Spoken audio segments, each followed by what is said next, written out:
Ahmedabad plane crash की जांच की रिपोर्ट आने के बाद से कई तरह की बातें कही जा रही हैं। भारत का मीडिया इस फर्स्ट रिपोर्ट पर कई खबरें दे चुका है। कुछ आशंकाओं, कुछ सवालों के साथ जांच की पहली रिपोर्ट पर उंगलियां उठ रही हैं। वहीं अहमदाबाद प्लेन क्रैश की जांच रिपोर्ट पर विदेशी मीडिया भी खूब लिख रहा है, लेकिन उनकी खबरों को देखा जाए तो वो दोनों पायलट्स को ही इस हादसे के पीछे कसूरवार ठहराते दिख रहे हैं।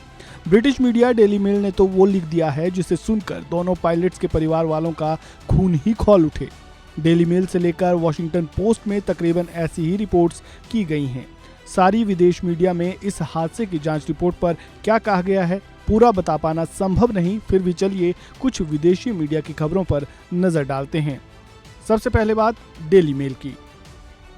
डेली मेल ने लिखा, क्या अवसादग्रस्त एयर इंडिया पायलट ने जानबूझकर प्लेन क्रैश किया जिसमें 260 लोग मारे गए क्योंकि उनकी मां की मौत हुई थी। इस रिपोर्ट में कैप्टन सुमित सवरवाल के कुछ दोस्तों से बात की गई है और उसके आधार पर लिखा है कि उनकी माताजी का देहांत हुआ था जिसकी वजह से शोकग्रस्त थे और कुछ दिन पहले उन्होंने मेडिकल लीव भी ली थी। डेली मेल की इस रिपोर्ट पर क्या उनके पिता आहत नहीं होंगे? चलिए अब जानते हैं ब्रिटिश अखबार द टेलीग्राफ ने क्या लिखा है।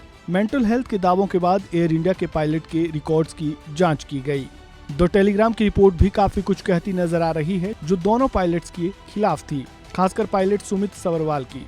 इस कड़ी में वॉशिंगटन पोस्ट ने लिखा, एयर इंडिया प्लेन क्रैश से पहले अप्रत्याशित तौर पर ईंधन काटा गया। यहाँ भी कुछ ऐसा लिखा गया है मानो जानबूझकर प्लेन का ईंधन काट दिया गया हो। बीबीसी की नजर इंडिया की खबरों पर खूब बनी रहती है।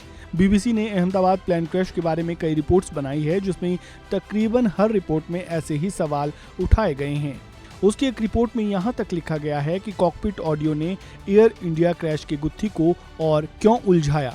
यहाँ आपने देखा कि कैसे विदेशी मीडिया का रुख पूरी तरह से एक तरफा है।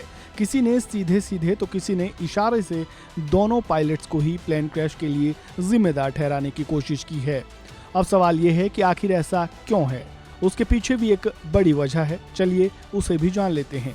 दरअसल विदेशी मीडिया की पूरी कोशिश ये है कि वो प्लेन बनाने वाली कंपनी बोइंग और इंजन बनाने वाली कंपनी जनरल इलेक्ट्रिक को बचा ले, क्योंकि वो दोनों विदेशी कंपनियां हैं। शायद यही वजह है कि विदेशी मीडिया की ज्यादातर रिपोर्ट्स में पायलट्स को ही निशाने पर लिया गया है।